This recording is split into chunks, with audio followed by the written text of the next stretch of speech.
नमस्कार के प्यारे कृषि विद्यार्थियों, आपका स्वागत है उपज के YouTube प्लेटफॉर्म पर, जहां आज हम आपके लिए दूसरा वीडियो लेकर आए हैं, जिसमें भी हम आपको टॉप 20 MCQs एग्रीकल्चर सुपरवाइजर के पर्पज से सोल्व करवाने वाले हैं।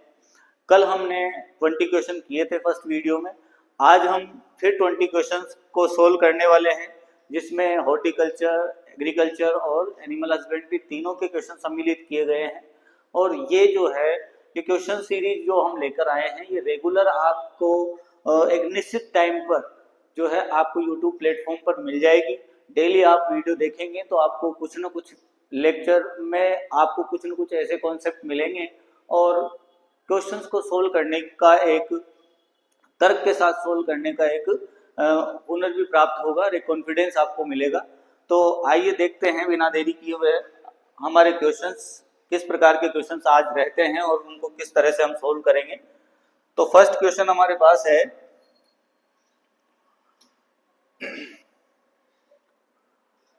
फर्स्ट क्वेश्चन है, निम्न में से किस प्रकार के फलों में मूल व्रंत का अधिक दोहन हुआ है।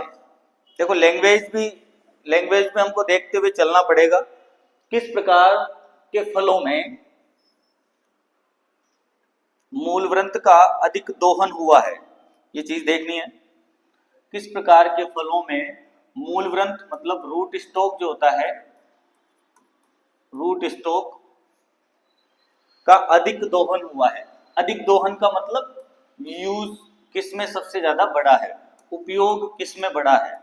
ये क्वेश्चन कह रहा है हमसे कि किसमें जो है मूल व्रंत का उपयोग बढ़ गया है, या कौन से फलों में मूल व्रंत को सबसे ज्यादा यूज किया जाने लगा है, प्रयोग में लाया जाने लगा है। तो यहाँ पर दिया हुआ है शीतोष्ण फलों में, उपोष्ण कटिबंधीय फलों में, उष्ण कटिबंधीय फलों में और रोपण फसलों में। तो मैं आपको बता देता हूं कि जो नींबू वर्गीय फल है, नींबू वर्गीय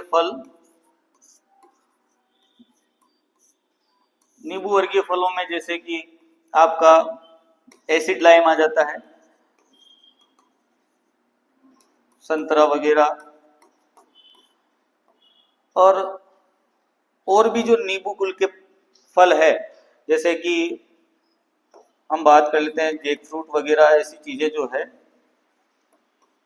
चकोतरा वगैरह है, इनमें जो है ये जो फल है इनमें सबसे ज्यादा रूट स्टॉक काम में लिया जाता है।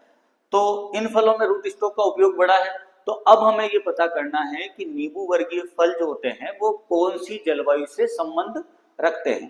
तो नींबू वर्गीय फलों का संबंध जो है वो कौन सी क्लाइमेट से है, उष्ण जलवायु से है। मतलब ट्रॉपिकल फ्रूट में आजकल या वर्तमान में मूल व्रंत का अधिक दोहन हो रहा है, सबसे ज्यादा मूल व्रंत वहां पर प्रयोग किए जा रहे हैं। तो राइट आंसर हमारा क्या आ जाएगा, उष्ण कटिबंधीय फलों में मूल व्रंत का अधिक दोहन हुआ है। चलो नेक्स्ट क्वेश्चन की बात कर लेते हैं। नेक्स्ट क्वेश्चन हमारे पास है,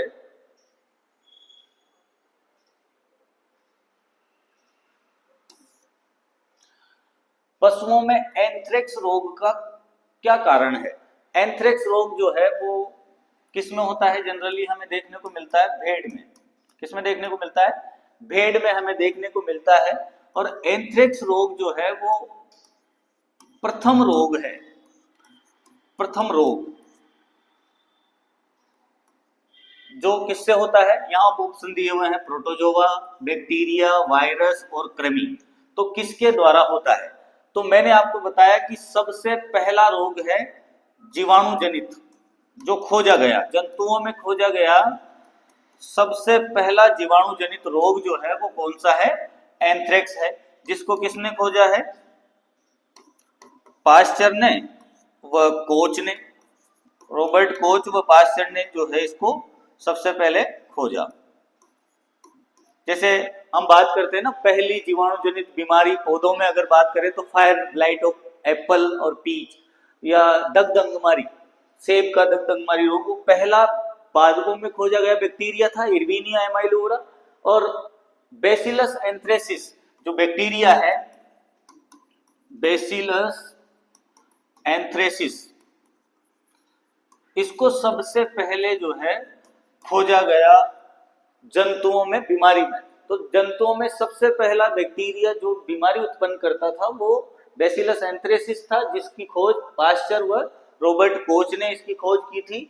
और भेड़ में ये रोग सबसे ज्यादा देखने को मिलता है, या भेड़ में ये रोग देखने को मिलता है। इसको वुल सॉर्टर डिजीज के नाम से भी जाना जाता है। एंथ्रेक्स रोग को किस रोग नाम से जाना जाता है? वुल सॉर्टर डिजीज। वुल सॉर्टर डिजीज मतलब ऊन की फैक्ट्रियों में काम करने वाले जो वर्कर हैं उनमें भी ये रोग ऊन के माध्यम से फैल जाता है।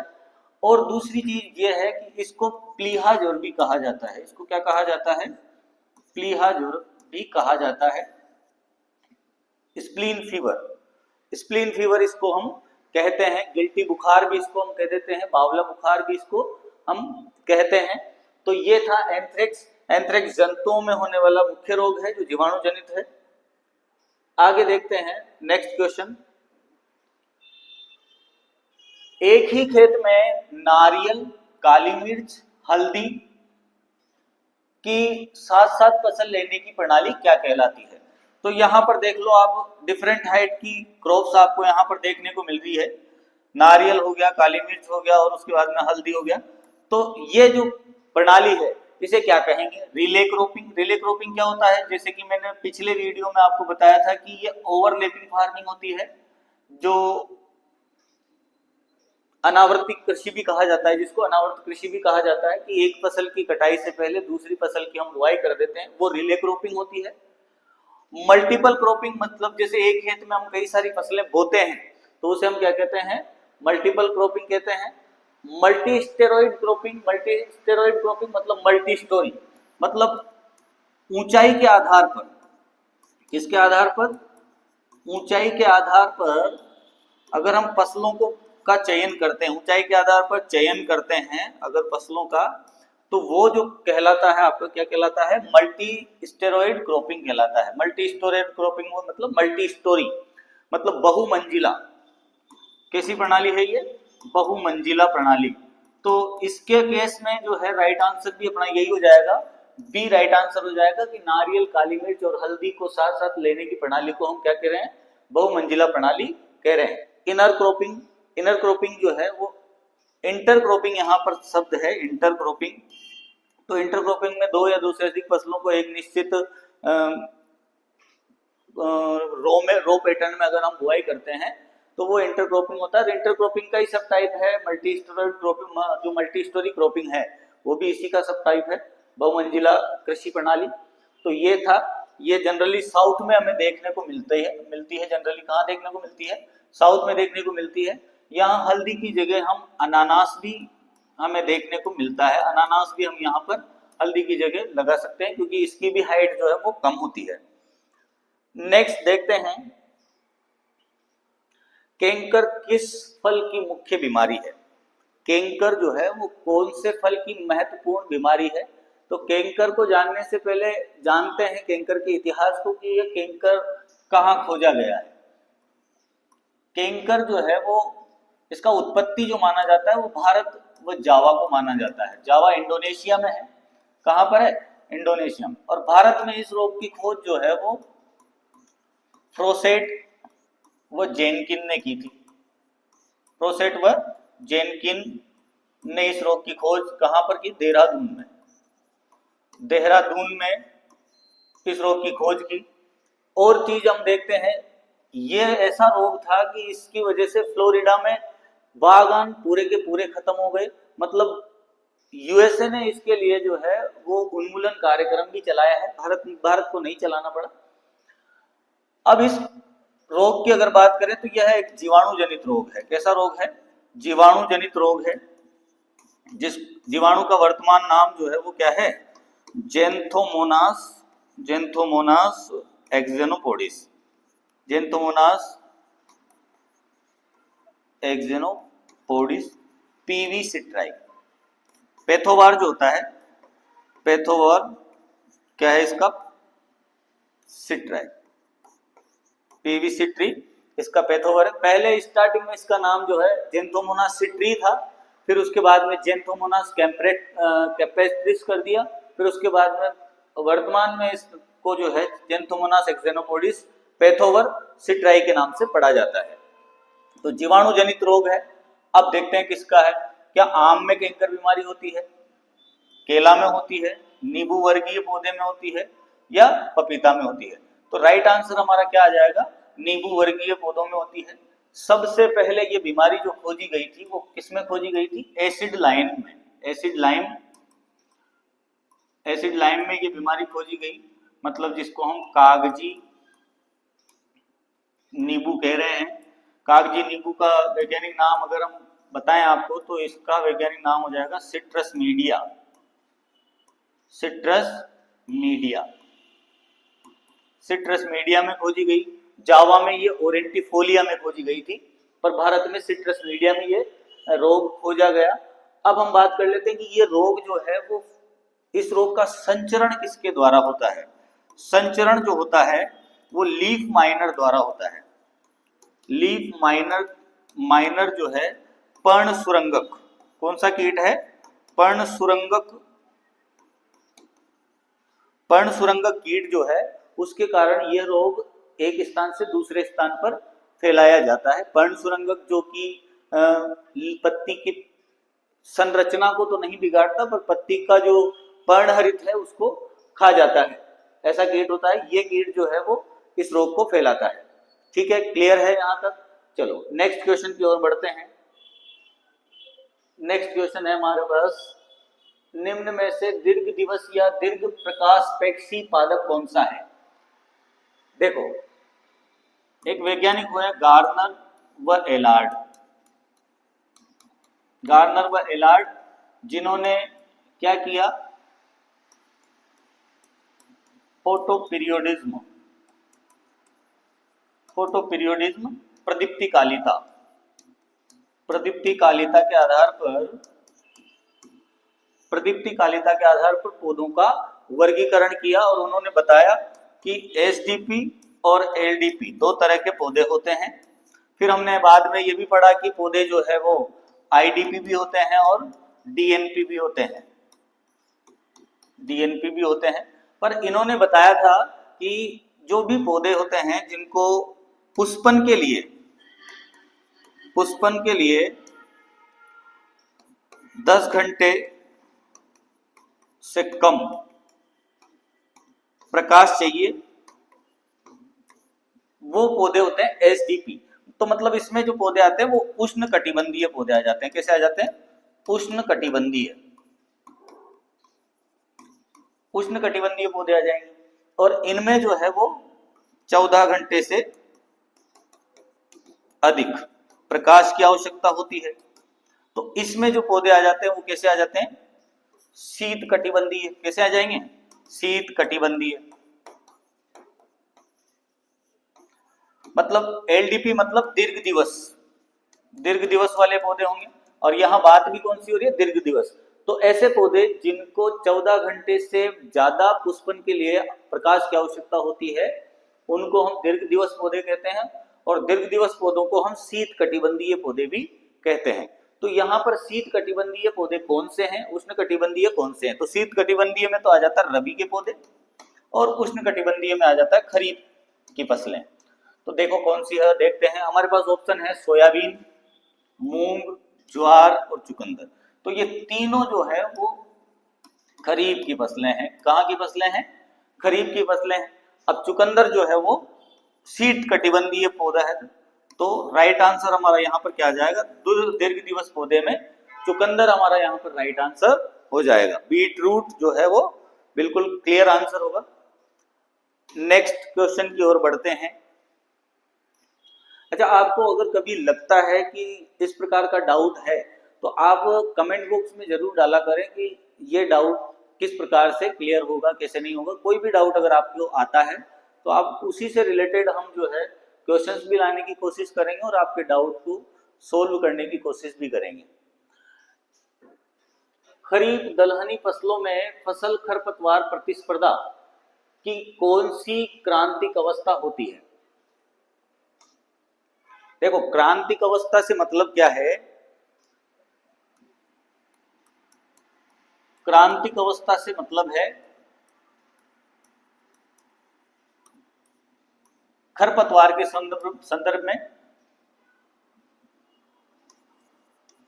खरपतवार हटाना जरूरी हो, मतलब ऐसा पीरियड टाइम जब खरपतवार हटाना जरूरी हो जाता है, उसे हम क्या कहते हैं, क्रांतिक अवस्था कहते हैं। कि मतलब जब सबसे ज्यादा जो है वो खरपतवार न्यूट्रिएंट ले रहे होते हैं या फसल को नुकसान पहुंचा रहे होते हैं, वो क्रांतिक अवस्था होती है। तो दलहनी, खरीफ दलहनी फसलों में तो वैसे भी उनका ड्यूरेशन कम ही होता है, 90 से 110 दिन का ड्यूरेशन जनरली हमें देखने को मिलता है खरीफ दालों में।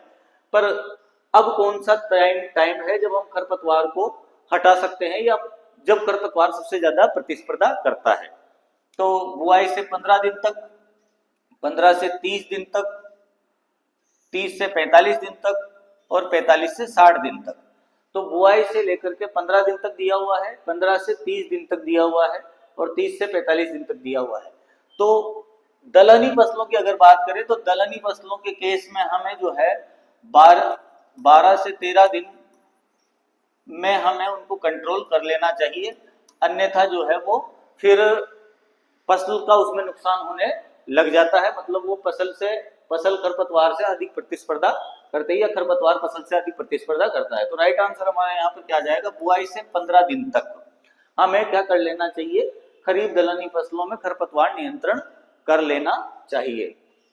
बाकी 15 से 30 दिन में भी कई दालें ऐसी है जिनमें 15 से 30 दिन तक भी हम जनरली करते हैं। पर खरीफ में मोस्टली जैसे मूंग, उड़द और आपका जो है सोयाबीन वगैरह, इनमें हम क्या करते हैं, बुआई से 15 दिन तक ही खरपतवार नियंत्रण करते हैं। नेक्स्ट क्वेश्चन की ओर बढ़ते हैं। निम्न में से कौन सी सब्जी सबसे ज्यादा लवणता सहन करती है? निम्न में से कौन सी सब्जी जो है वो सबसे ज्यादा लवणता सहन करती है?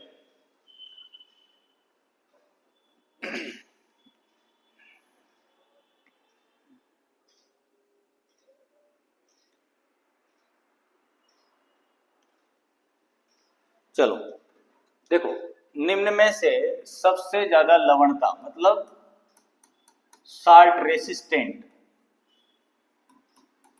ऐसी कौन सी क्रॉप है जो लवण प्रतिरोधी है? लवण प्रतिरोधी ऐसी फसल जो लवण प्रतिरोधी फसल है तो कौन सी होगी? ऑप्शन दिया हुआ है मटर, आलू, पत्ता गोभी और पालक।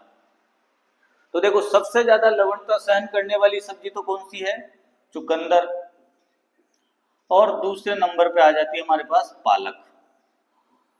तो राइट आंसर हमारा यहां पर क्या हो जाएगा? पालक। और कैसे? हमारे पास रीजन भी होना चाहिए कि कैसे पालक जो है वो ज्यादा लवणता सहन करने की क्षमता रखती है। तो लवणता सहन करने की क्षमता कैसे रखती है कि ये सांद्रता कम कर देती है, उसके बाद में कोशिका में खाली स्थान होता है जहां पर वैक्यूल्स जिसको कहते हैं, रिक्तिका, जो कोशिका होती है, कोशिका में रिक्तिका होती है। रिक्तिका में जो है वो लवणों को इकट्ठा कर लेती है और जो सेंसिटिव पार्ट होता है कोशिका का उसके संपर्क में नहीं आने देती है।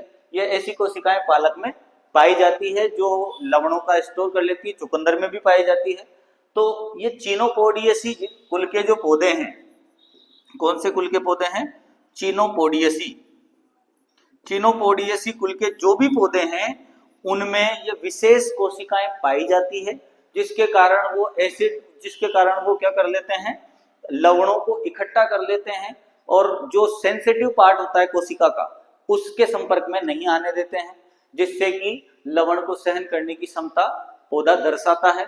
और दूसरी चीज, इनमें फोलिक एसिड ज्यादा पाया जाता है और फोलिक एसिड ज्यादा पाए जाने के कारण भी जो है, एसिड ज्यादा होने की वजह से लवण जो है वो ज्यादा प्रभावशाली नहीं होते हैं। तो ये हमने बात की है। नेक्स्ट क्वेश्चन की ओर बढ़ते हैं।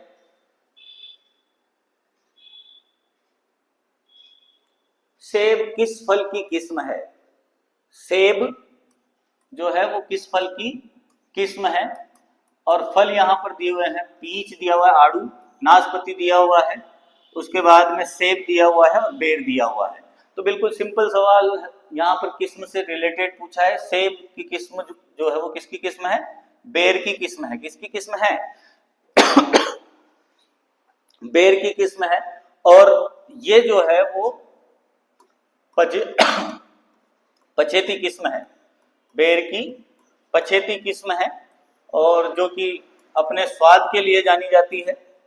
और इसके फल का वजन जो लगभग होता है वो 30 ग्राम जो है वो देखने को मिलता है, 30 ग्राम प्रति फल।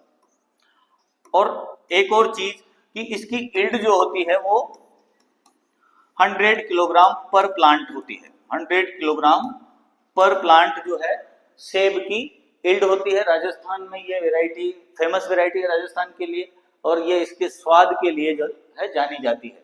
तो किसकी किस्म होगी? सेब जो है वो बेर की किस्म है।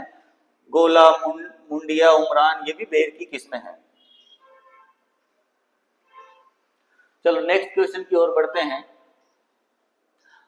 गो पशुओं का सामान्य तापक्रम क्या होता है? गो पशुओं का मतलब गाय का जो सामान्य तापमान है वो क्या होगा? अब सामान्य तापमान यहाँ पर दिया हुआ है 39 से 40 डिग्री सेंटीग्रेड, 38.6 से लेकर के 39 डिग्री सेंटीग्रेड, 40 से 40.2 डिग्री सेंटीग्रेड और 39.6 से 40 डिग्री सेंटीग्रेड तापमान दिया हुआ है। तो ये रटने वाली बात भी है, और हम ऐसे पढ़ सकते हैं 38.5 डिग्री सेंटीग्रेड जो तापमान होता है वो क्या है? औसत ताप है। औसत ताप मतलब हम बात कर सकते हैं कि 38 से 39 डिग्री सेंटीग्रेड तापमान गोपशुओं का होता है, जिसमें कि गाय भैंस आ जाती है आपकी। ठीक है। अब 38.6 अगर आपसे यहाँ पर ऐसा पूछा जाए तो जैसे 38.6 यहाँ पर दिया हुआ है तो राइट आंसर तो हमारा ये हो जाएगा। पर अगर मान लो यहाँ पर सामान्य तापमान की जगह अगर वो दे देता है कि गोपशुओं का क्रांतिक ताप क्या होता है, तो गोपशुओं का क्रांतिक ताप क्या होता है, तो फिर राइट आंसर क्या आ जाता? आपका ये आ जाता। तो देखो क्वेश्चन कैसे भी पूछा जा सकता है, आपको बिल्कुल प्रिपेयर रहना है कि किस किस टाइप से क्वेश्चन पूछे जाते हैं। अब उसने सामान्य ताप तो पूछा है, अब इसकी जगह औसत ताप भी पूछ लेता तो 38.5 अगर मान लो रेंज में या परास में नहीं दिया गया होता यहाँ पर, और अगर वो क्रांतिक तापमान अगर आपसे पूछता है तो आपको ये मालूम होना अत्यंत आवश्यक है कि क्रांतिक ताप क्या होता है। तो मैं बता देता हूँ कि गौ पशुओं का जो क्रांतिक ताप होता है वो 39.5 डिग्री सेंटीग्रेड होता है, कि मतलब आप तो या तो ताप को नियंत्रित करो, नहीं तो पशु जो है वो क्रिटिकल हो सकता है। ठीक है ना। तो 39.5 जो है वो क्रांतिक ताप है किसका? गो पशुओं का। क्लियर। नेक्स्ट क्वेश्चन की ओर बढ़ते हैं। अच्छा, अगर मान लो आपसे फारेनहाइट में पूछा जाए तो फारेनहाइट में कितना होता है? 38.5 को हम फारेनहाइट में कन्वर्ट करेंगे तो 101.5 डिग्री सेंटीग्रेड, और क्रिटिकल तापमान को अगर फारेनहाइट में कन्वर्ट करते हैं तो वो 103.5 डिग्री फारेनहाइट ये हो जाएगा तापमान। ठीक है। तो ये चीज आपको ध्यान रखनी है। नेक्स्ट क्वेश्चन की ओर बढ़ते हैं।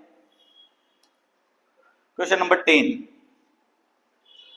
माइकोराइजा मृदा में किस तत्व की उपलब्धता को बढ़ाता है? माइकोराइजा जो कि क्या है? एक कवक है। क्या है? कवक, जो कि किसके साथ रहती है? जड़ के साथ सहजीवन में रहती है। कैसे रहती है? सहजीवन में। इनका सहजीवन सबसे पहले जो खोजा था वो किसने खोजा था? फंक ने। सबसे पहले इनका जो सहजीवन खोजा था वो फ्रैंक ने खोजा था। Sorry, Frank. किसने खोजा था? फ्रैंक ने सबसे पहले खोजा था। और जो ये कवक है वो क्या करती है? जड़ को क्या देती है? फास्फोरस देती है। क्या देती है? फास्फोरस को घोलने का कार्य करती है, उसकी उपलब्धता बढ़ाती है। और जड़ जो है कवक को आश्रय देती है। आश्रय देती है। तो हमारा राइट आंसर यहाँ पर क्या हो जाएगा? फास्फोरस हो जाएगा। और माइकोराइजा जो काम में लिया जाता है जनरली वो क्या है? Vesicular arbuscular mycorrhiza.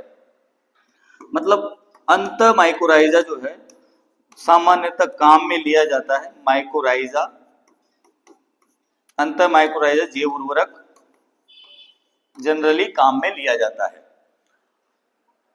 और भी कई सारे माइक्रोराइजा के प्रकार जो है वो डेवलप किए गए हैं वेम में ही। तो अंत माइक्रोराइजा है कौन सा? वेम, वेस्कुलर अर्बस्कुलर माइक्रोराइजा, और वो क्या करता है? फास्फोरस की उपलब्धता को बढ़ा देता है। नेक्स्ट क्वेश्चन की ओर बढ़ते हैं। केंट किस फसल की प्रसिद्ध किस्म है? केंट जो है वो किस फसल की प्रसिद्ध किस्म है? तो केंट जो है वो यूएस की किस्म है। कहाँ की किस्म है? यूएसए। और इसे भारत में यूएसए से ही लाया गया था, और यूएसए से लाने यहाँ गेहूं है। केंट किस फसल की किस्म है? ऑप्शन दिया हुआ है गेहूं, जौ, बरसीम, जई। और आपको मैं हिंट देता हूं कि यूएसए से लाने के बाद में ये इसे कहाँ लाया गया? IGFRI में लाया गया, Indian grassland and food research institute.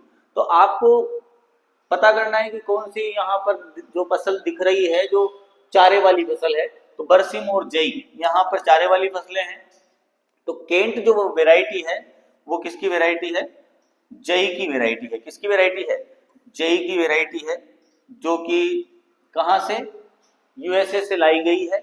और यहाँ जई, इसमें पैदावार दाना, अच्छा केंट को जो बोया जाता है वो दाना व चारा दोनों के लिए बोया जाता है। दाना व चारा दोनों के लिए बोया जाता है। और किसकी किस्म है? जई की किस्म है। नेक्स्ट बात करते हैं।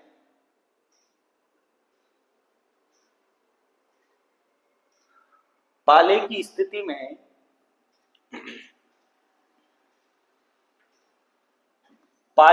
स्थिति में कितने प्रतिशत गंधक के घोल का छिड़काव करके फसलों को बचाना चाहिए? पाला मीन्स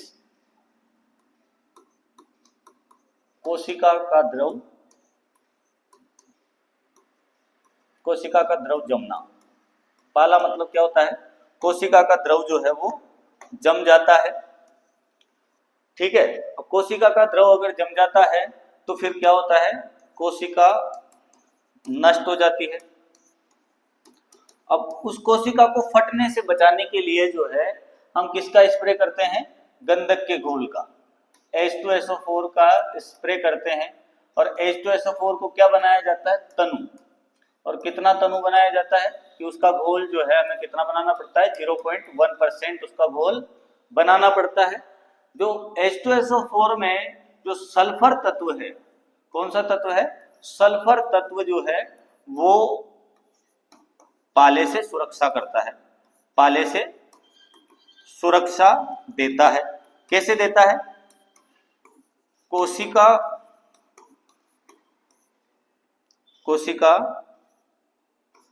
को झिल्ली प्रदान करता है, झिल्ली प्रदान करता है। मतलब कोशिका को एक सुरक्षा प्रदान करता है जिससे कि कोशिका भ्रष्ट नहीं होती, फटती नहीं है, और पाले से बचा जा सकता है। तो यहाँ पर राइट आंसर क्या आ जाएगा आपका? 0.1% H2SO4 का छिड़काव करना है। अगर आपको पीपीएम में भी पूछा जाता है तो परसेंटेज को पीपीएम में गुणा करके जो है हम पीपीएम में ला सकते हैं।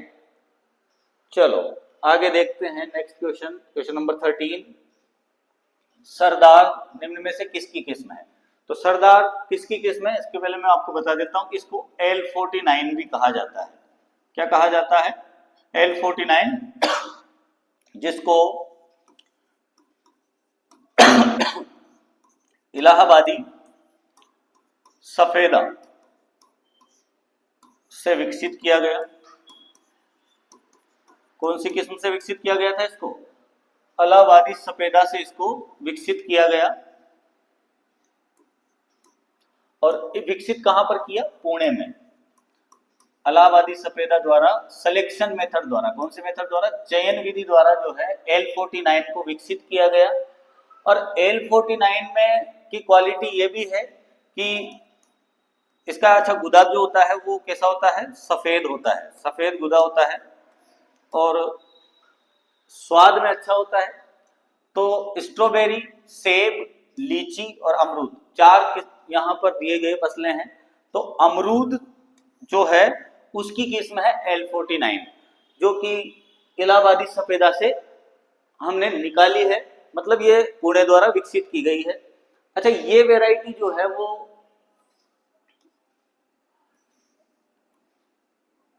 L49 जो है वो संवेदनशील भी है।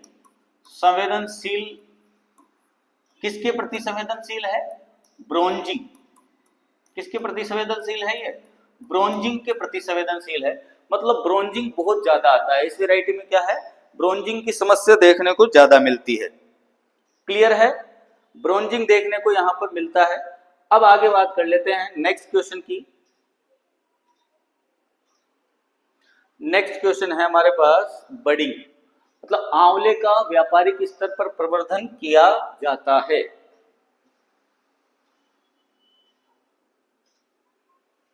आंवला मतलब गूसबेरी, इंडियन गूसबेरी, ठीक है। आंवला का व्यापारिक स्तर पर प्रवर्धन किया जाता है। तो आंवला में जो है वो क्या किया जाता है? ऑप्शन दे रखे हैं बडिंग, ग्राफ्टिंग, बीज और कलम। तो राइट आंसर हमारा क्या आ जाएगा? बडिंग। अब बडिंग क्या होती है? बडिंग में हम क्या करते हैं? कलिका का आरोपण करते हैं। क्या करते हैं? कलिका का आरोपण करते हैं।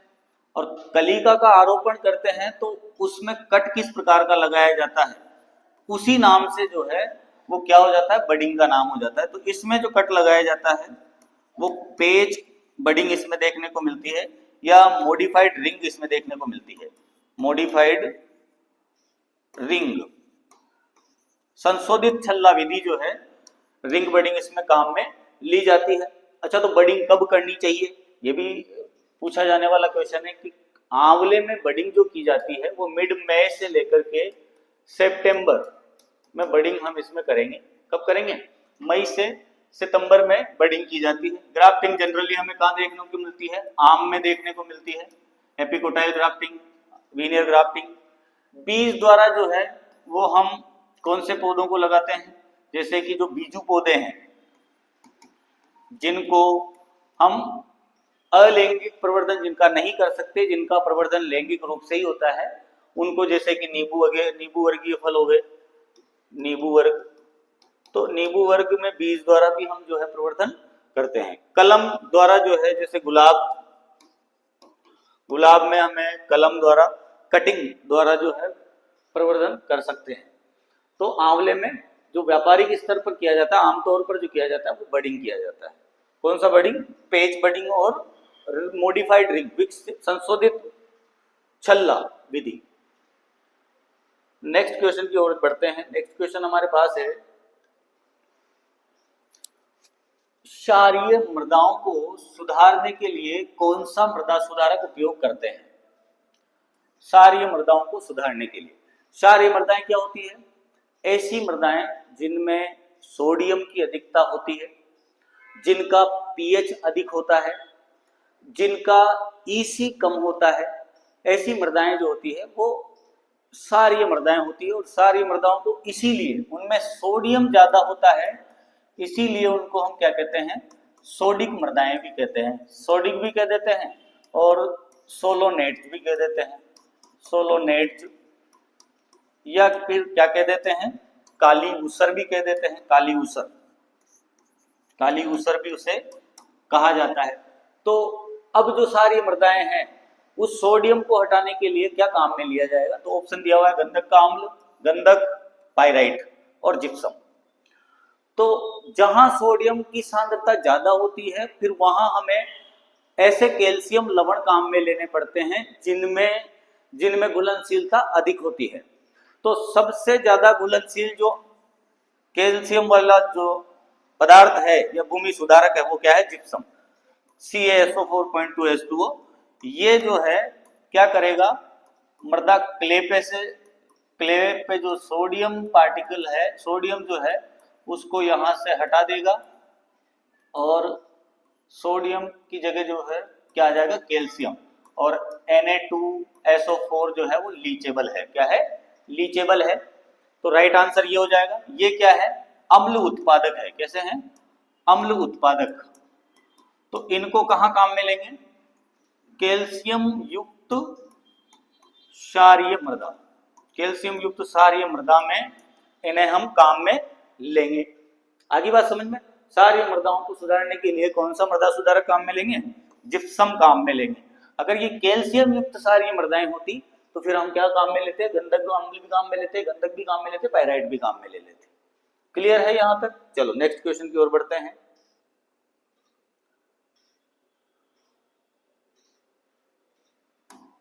मांस वाली नस्लों का भेड़ों में, मांस वाली भेड़ों की नस्लें जो होती है,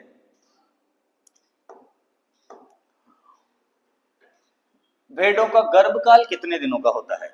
तो गर्भकाल कितने दिन का होता है? पहली बात तो मांस वाली से क्या मतलब है?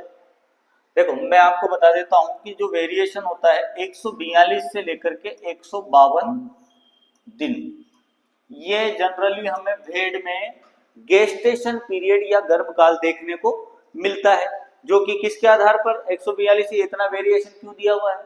ये इसलिए दिया हुआ है कि कई भेड़ें जो होती है, कई भेड़ की नस्लें ऐसी है जो आकार में छोटी होती है, जो आकार में कम है उनका गर्भकाल कम होगा, जो आकार में ज्यादा है मतलब उनका गर्भकाल ज्यादा होता है। तो जनरली मांस वाली जो नस्लें होती है वो भारी नस्लें होती है, आकार में बड़ी होती है, तो उनका जो गर्भकाल होता है वो थोड़ा सा एक्सटेंड होता है।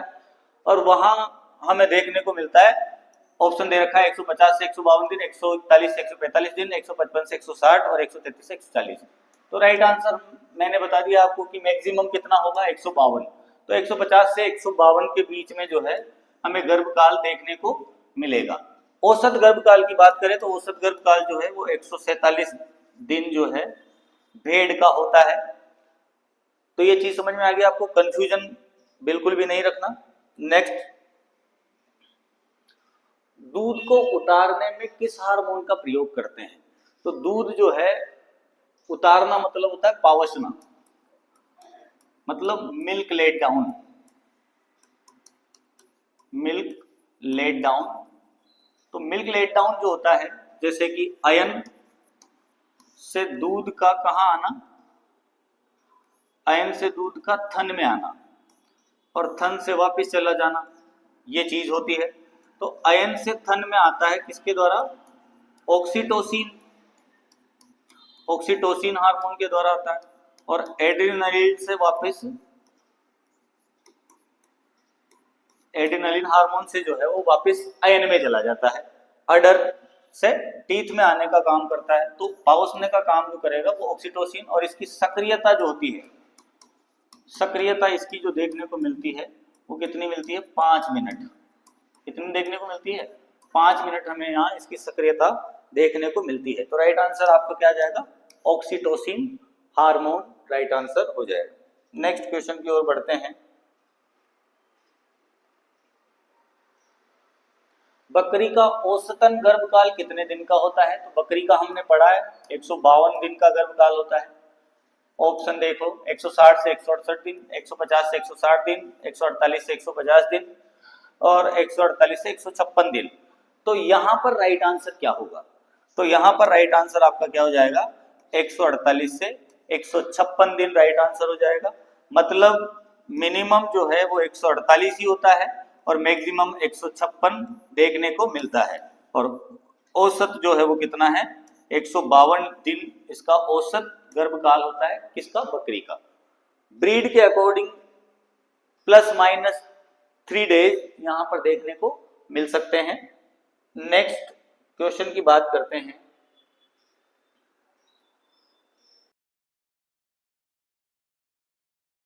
ताजा एवं मीठे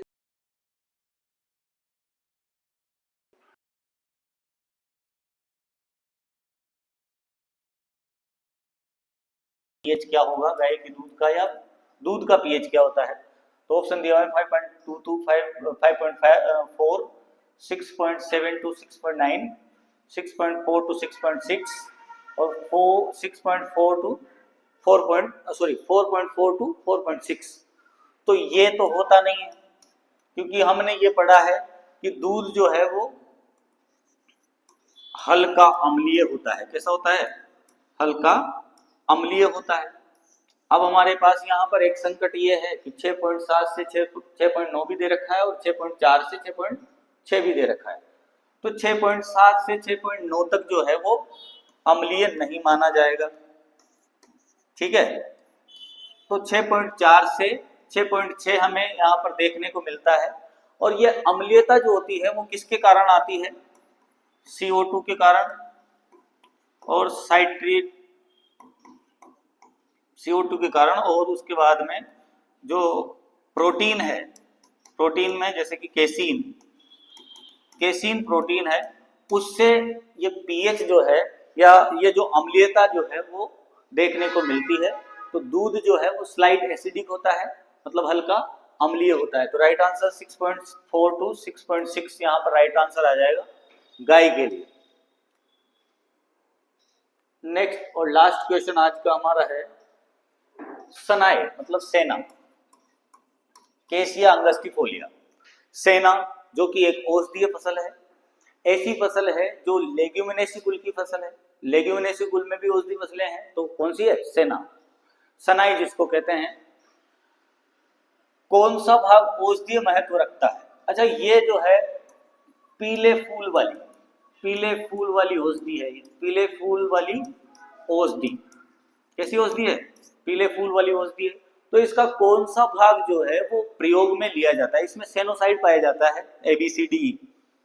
तो फूल दिया हुआ है, जड़ें दी हुई है, फलियां दी हुई है, पत्तियां व फलियां दी हुई है। तो राइट आंसर इसमें क्या है?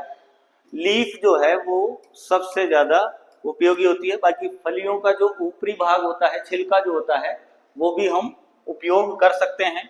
तो काम क्या आती है? यह क्या है? दस्तावर प्रॉपर्टी होती है, लग्जेटिव है। कैसे हैं? लग्जेटिव है। इनमें लग्जेटिव प्रॉपर्टीज पाई जाती है, मतलब कब्ज को खत्म करने का कार्य भी सेना। केसिया अंगस्टिफोलिया जो कि अफ्रीका से आई है। कहाँ की फसल उत्पत्ति कहाँ मानी जाती है इसकी? अफ्रीका मानी जाती है। तो ये था हमारा आज के 20 क्वेश्चन। रोज हम टॉप 20 क्वेश्चंस लेकर आते हैं जिनमें की कंफ्यूजन रहता है। तो इन क्वेश्चंस को बराबर मात्रा में हम जो है अच्छी व्याख्या के साथ और बिना ज़्यादा डिस्क्रिप्शन दिए हुए ही सोल्व करवाते हैं, जो कि आपके काम आ सकता है। अच्छे से ध्यान से सुना करो। आशा है आपको वीडियो अच्छा लगा होगा। अगर आपको अच्छा लगा है तो इसको ज़्यादा से ज़्यादा सर्कुलेट करें, और कृषि पर्यवेक्षक के जो विद्यार्थी है उनके ज्ञान को नेक्स्ट लेवल तक ले जाने के लिए ये वीडियो, ऐसे वीडियोस देखते रहें। और आज के लिए इतना ही। गुड नाइट, धन्यवाद।